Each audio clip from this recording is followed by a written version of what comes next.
ये आकाशवाणी रायपुर है। प्रादेशिक समाचार बुलेटिन के साथ मैं लता देवी चौहान।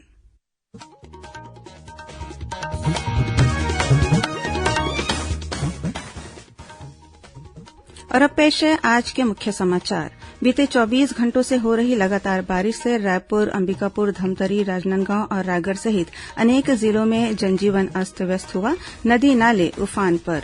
राज्य विधानसभा में आज करीब 3,800 करोड़ रूपये का इस वित्तीय वर्ष का पहला अनुपूरक बजट पारित किया गया। छत्तीसगढ़ सरकार ने साक्षात्कार, चयन और पदोन्नति समिति में अब महिला सदस्य को रखा जाना अनिवार्य किया। और कोरोना महामारी के दौरान निजी स्कूलों द्वारा ट्यूशन फीस वसूली को लेकर लगाई याचिका को उच्च न्यायालय ने सुनवाई के लिए स्वीकार किया। राज्य सरकार और निजी स्कूलों को नोटिस जारी कर 6 सप्ताह के भीतर जवाब मांगा।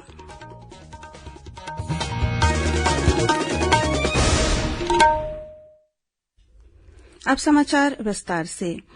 प्रदेश में बीती रात से लगातार हो रही बारिश से जनजीवन प्रभावित हुआ है। कई नदी नाले उफान पर हैं। अंबिकापुर के घुनघुट्टा बांध में पानी की आवक बढ़ने के कारण सभी 8 गेट खोल दिए गए हैं। बांध से लगातार 1,000 क्यूसेक पानी छोड़ा जा रहा है। गौरतलब है कि बीते 24 घंटों के दौरान जिले में 70 मिलीमीटर से अधिक बारिश दर्ज की गई है।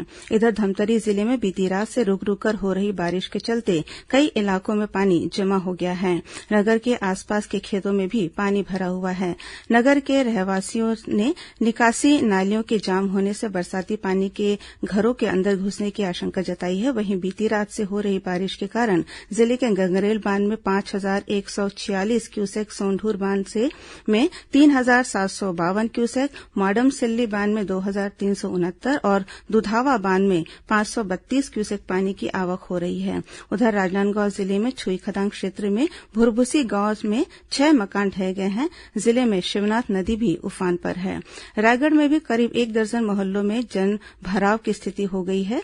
गुजरातीपारा, मोदीनगर सहित अनेक बस्तियों में श्याम टाकीज रोड पर स्थित दुकानें में भी पानी भर गया है। केलो नदी भी उफान पर है। लगभग आधा दर्जन घर बारिश की वजह से ढहने की खबर मिले हैं। भारी बारिश से प्रभावित लोगों के लिए 16 राहत शिविर बनाए गए हैं। महासमुंद जिले में कोमाखान नर्रा मार्ग पर पुल के ऊपर से पानी बहने लगा है। जिले में अनेक नदी नाले उफान पर हैं। दुर्ग जिले में भी महमरा एनीकट में 1 फीट ऊपर से पानी बह रहा है, जिसके कारण यहां आवागमन बंद कर दिया गया है। जिला प्रशासन ने एहतियात के तौर पर जिले के सभी शहरी और ग्रामीण क्षेत्रों में हाई अलर्ट जारी किया है। बालोद जिले में भी लगातार बारिश से जनजीवन अस्त व्यस्त हो गया है। इस बारिश ने किसानों को राहत तो दी है, लेकिन लगातार बदली के कारण फसलों पर कीट का प्रकोप भी शुरू हो गया है। खासकर तना छेदक रोग तेजी से बढ़ रहा है, जिसके कारण किसान परेशान नजर आ रहे हैं।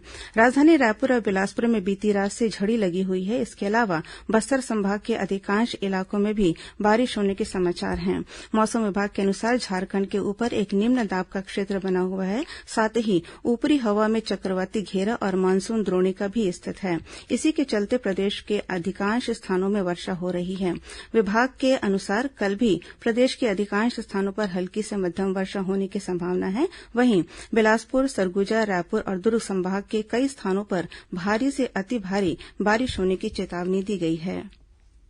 राज्य विधानसभा में आज चालू वित्तीय वर्ष के लिए पहले अनुपूरक बजट को पारित कर दिया गया। यह अनुपूरक बजट करीब 3,807 करोड़ रूपये का है। सदन में आज अनुपूरक मांगों पर चर्चा हुई, जिसमें पक्ष और विपक्ष के अनेक सदस्यों ने भाग लिया। इस चर्चा का जवाब देते हुए मुख्यमंत्री भूपेश बघेल ने कहा कि यदि केन्द्र सरकार द्वारा छत्तीसगढ़ को जीएसटी के तहत 2,800 करोड़ रूपये की राशि मिल जाती तो राज्य को कर्ज लेने की जरूरत नहीं पड़ती। उन्होंने कहा कि सरकार को यदि किसानों के हित में और कर्ज लेने की जरूरत पड़ी तो वह उसे भी लेगी। उन्होंने कहा कि राज्य सरकार की प्राथमिकता में किसान, आदिवासी और महिलाओं का कल्याण है। राज्य विधानसभा के मानसून सत्र के आज तीसरे दिन विपक्ष ने कई मुद्दों को लेकर सरकार को घेरने की कोशिश की। बीते दिनों मुख्यमंत्री निवास के समक्ष एक युवक द्वारा आत्मदाह करने के मामले को लेकर विपक्ष के 14 सदस्यों ने आज स्थगन प्रस्ताव पेश कर सदन की बाकी कार्रवाई को स्थगित कर इस मामले पर चर्चा करने की मांग की। इस स्थगन प्रस्ताव के आरोप इस स्थगन प्रस्ताव में आरोप लगाया गया है कि वर्तमान सरकार ने प्रदेश में रोजगार के अवसर समाप्त कर दिए हैं। आरक्षक, शिक्षक, लिपिक जैसे अनेक पदों के लिए हुई परीक्षा के परिणाम लगभग 2 साल बाद भी घोषित नहीं हो पाए हैं। इस कारण बेरोजगार युवाओं में कुंठा घर कर गई है। उन्होंने कहा कि मुख्यमंत्री निवास के सामने धमतरी जिले के युवक हरदेव सिन्हा द्वारा आत्मदाह किए जाने की घटना शिक्षित बेरोजगार के साथ राज्य सरकार द्वारा की गई वादा खिलाफी का परिणाम है। जवाब में गृह मंत्री ताम्रध्वज साहू ने विपक्ष के आरोपों का खंडन करते हुए कहा कि उच्च न्यायालय के निर्णय के अधीन पुलिस विभाग में आरक्षक चयन प्रक्रिया को पूरी करने की कार्रवाई जारी है। उन्होंने कहा कि मृतक ने अपने मरणासन्न कथन में किसी भी तरह का आरोप नहीं लगाया है। इस घटना की जांच पुलिस द्वारा की जा रही है। इस समय सदन में स्थगन प्रस्ताव की ग्राह्यता पर चर्चा हो रही है। अभी तक पक्ष विपक्ष के सदस्यों ने इस पर अपने विचार व्यक्त किए हैं। बीते दिनों बिलासपुर जिले के तखतपुर में करीब 50 मवेशियों की मृत्यु के मामले पर विपक्षी सदस्यों द्वारा लाए गए ध्यानाकर्षण प्रस्ताव पर आज विधानसभा में चर्चा हुई।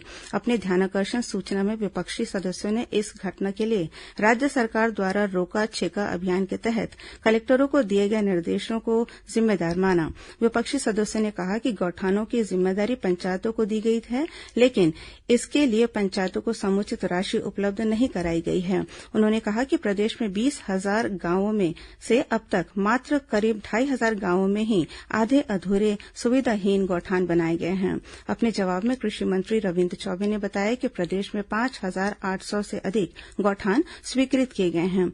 अब तक 3,000 से अधिक गौठान बन चुके हैं, जिनमें जरूरी मूलभूत सुविधाएं उपलब्ध कराई गई हैं। उन्होंने कहा कि बिलासपुर जिले में करीब 45 मवेशियों की मृत्यु छोटे कमरे में उन्हें रखे जाने और गोबर आदि से उत्पन्न गैस के कारण दम घुटने से हुई थी। कृषि मंत्री ने कहा कि इन पशुओं को जंगल में छोड़े जाने के उद्देश्य से इस कमरे में रखा गया था, ताकि फसलों को नुकसान से बचाया जा सके। कृषि मंत्री ने बताया कि रोका छेका अभियान के तहत गौठान संचालन की जिम्मेदारी गौठान प्रबंधन समिति को दी गई है और इसके लिए समिति को हर महीने अनुदान के रूप में 10,000 रूपये की राशि दी जाती है। मंत्री ने कहा कि रोका छेका अभियान के तहत सरकार की ओर से ग्रामवासियों पर किसी प्रकार का दबाव नहीं डाला गया है। प्रादेशिक समाचार आप आकाशवाणी रायपुर से सुन रहे हैं।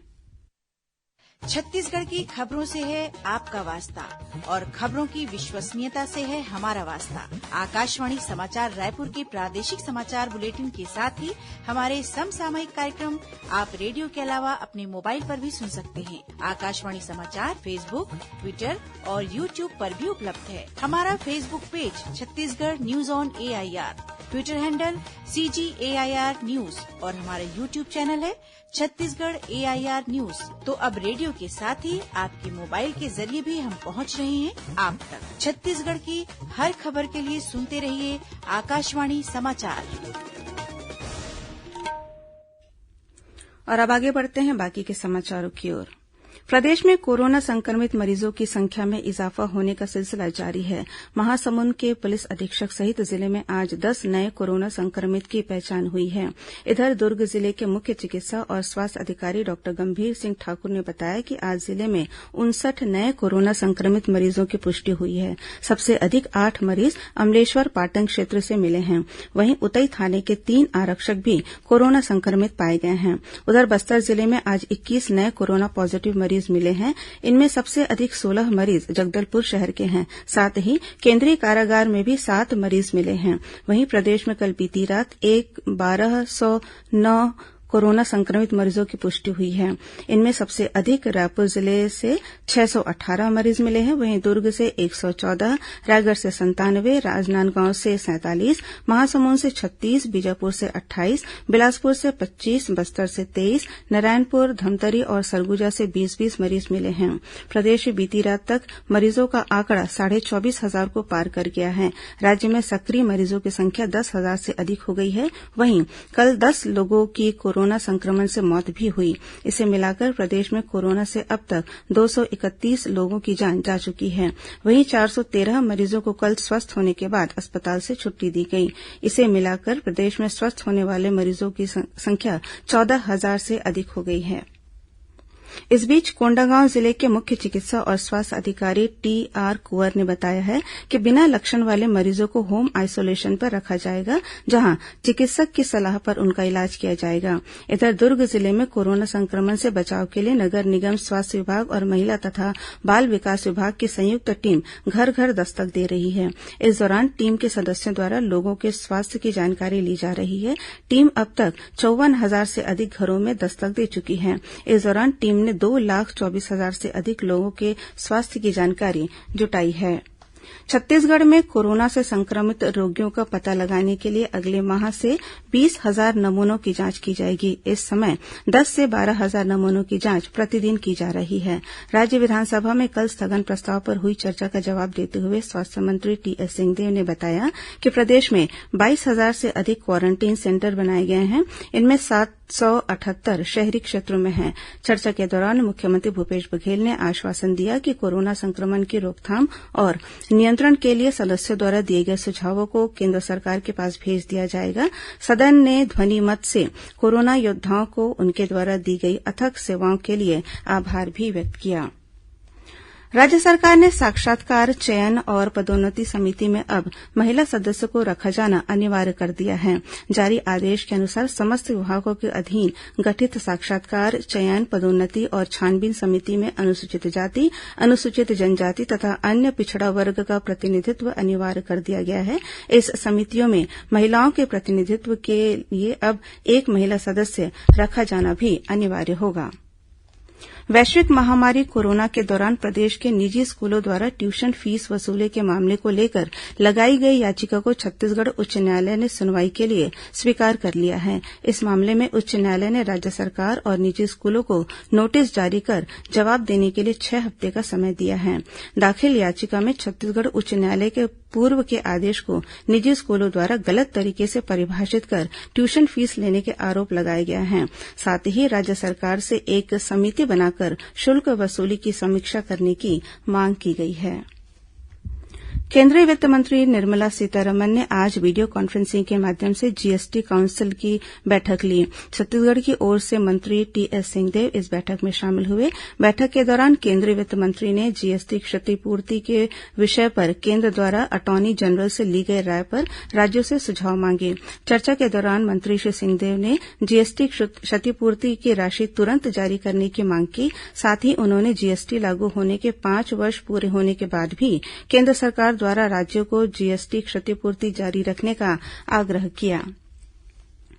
दंतेवाड़ा जिले में 3 इनामी सहित 5 माओवादियों ने सुरक्षा बलों के समक्ष आत्मसमर्पण किया है। मिली जानकारी के अनुसार इन माओवादियों ने सीआरपीएफ के उप पुलिस महानिरीक्षक और दंतेवाड़ा पुलिस अधीक्षक के सामने आत्मसमर्पण किया। बताया जाता है कि ये 5 माओवादी दंतेवाड़ा के दिवंगत विधायक भीमा मंडावी की हत्या में शामिल थे। एंटी करप्शन ब्यूरो की टीम ने जशपुर में पदस्थ प्रभारी तहसीलदार को 50,000 रूपये की रिश्वत लेने के आरोप में गिरफ्तार किया है। बताया जाता है कि आवेदक की भूमि के नामांतरण और ऋण पुस्तिका बनाकर देने के नाम पर प्रभारी तहसीलदार द्वारा कथित रूप से 4 लाख रूपये की मांग की गई थी, जिसके बाद आवेदक ने इसकी शिकायत अंबिकापुर के एसीबी कार्यालय में की थी। इसके बाद एसीबी की टीम ने आज कार्रवाई कर आरोपी तहसीलदार को गिरफ्तार किया। केंद्रीय चिड़ियाघर प्राधिकरण ने बिलासपुर जिले के कानन पेंडारी को मीडियम जू की मान्यता दे दी है। यह मान्यता 2 साल के लिए मिली है। 2 साल के बाद केंद्रीय चिड़ियाघर प्राधिकरण की ओर से कानन पेंडारी जू का निरीक्षण किया जाएगा। निरीक्षण के दौरान सभी मापदंड सही पाए जाने पर मान्यता बढ़ाई जा सकेगी। गौरतलब है कि वर्तमान में कानन पेंडारी को स्मॉल जू का दर्जा प्राप्त है। यहां लगभग 65 प्रजाति के 600 से ज्यादा वन्य प्राणी रखे गए हैं। बस्तर जिले को और अधिक हरा भरा बनाने के लिए एक अनोखी योजना आभार शुरू की गई है। इस योजना के तहत राशन कार्डधारी अपने परिवार के साथ फलदार पौधे लगाकर अपने गांव को हरा भरा रख सकेंगे। साथ ही इन पौधों की रखवाली का जिम्मा राशन कार्डधारी और उनके परिवार का होगा। इस दौरान समय समय पर पौधों की निगरानी भी की जाएगी।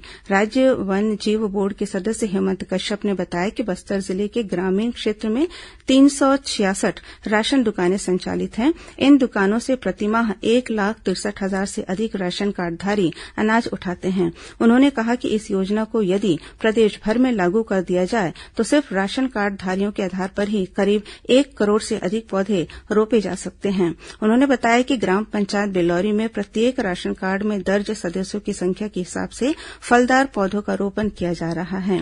इस बीच आभार योजना के तहत वन विभाग और उद्यान विभाग की नर्सरी में पौधा तैयार करने का काम भी शुरू कर दिया गया है। अब कुछ अन्य खबरें संक्षिप्त में। अखिल भारतीय विद्यार्थी परिषद के कार्यकर्ताओं ने राजनांदगांव में शिक्षकों के रिक्त पदों पर जल्द भर्ती करने की मांग को लेकर कल मुख्यमंत्री के नाम कलेक्टर को ज्ञापन सौंपा। दुर्ग के भिलाई 3 में स्थित प्राथमिक स्वास्थ्य केन्द्र में राष्ट्रीय नेत्रदान पखवाड़े का आयोजन किया गया। महासमुंद जिले में पिथौरा क्षेत्र के सिंघरू पाली गांव में बिजली करंट लगने से एक किसान की मौत हो गई और जांजगीर चांपा जिले के गौरव पथ में हुए सड़क हादसे में एक युवक की मौत हो गई। अंत में मुख्य समाचार एक बार फिर। बीते 24 घंटों से हो रही लगातार बारिश से रायपुर, अंबिकापुर, धमतरी, राजनांदगांव और रायगढ़ सहित अनेक जिलों में जनजीवन अस्त व्यस्त हुआ। नदी नाले उफान पर। राज्य विधानसभा में आज करीब 3,800 करोड़ रूपये का इस वित्तीय वर्ष का पहला अनुपूरक बजट पारित किया गया। छत्तीसगढ़ सरकार ने साक्षात्कार, चयन और पदोन्नति समिति में अब महिला सदस्य को रखा जाना अनिवार्य किया। और कोरोना महामारी के दौरान निजी स्कूलों द्वारा ट्यूशन फीस वसूली को लेकर लगाई याचिका को उच्च न्यायालय ने सुनवाई के लिए स्वीकार किया। राज्य सरकार और निजी स्कूलों को नोटिस जारी कर 6 सप्ताह के भीतर जवाब मांगा। इसी के साथ प्रादेशिक समाचार बुलेटिन समाप्त हुआ। नमस्कार।